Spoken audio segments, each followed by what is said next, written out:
इच्छितो एक दिवस कामाला नाही गेलं तर भिकाऱ्यांनो तुमच्या घरात चपातीला तेल नसतंय. तुम्ही आम्हा पाटलांची बराबरी करणार का? आधी पण सांगितलं होतं, आता पण तेच सांगतोय. आम्हाला आरक्षण फक्त शिक्षणात पाहिजे. बाकीच्या क्षेत्रात आम्ही तुमचे आधीपासून बापच होतो, आता पण बापच आहे. अरे गांजा पेतोय का दारू पेतोय?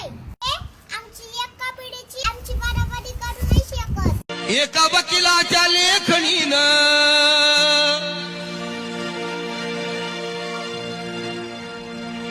त्याच्या कायद्याच्या आखणीनं एका वकिलाच्या लेखणीनं त्याच्या कायद्याच्या आखणीनं आमच्या हक्काचं लेखन व माय हिमान केलं.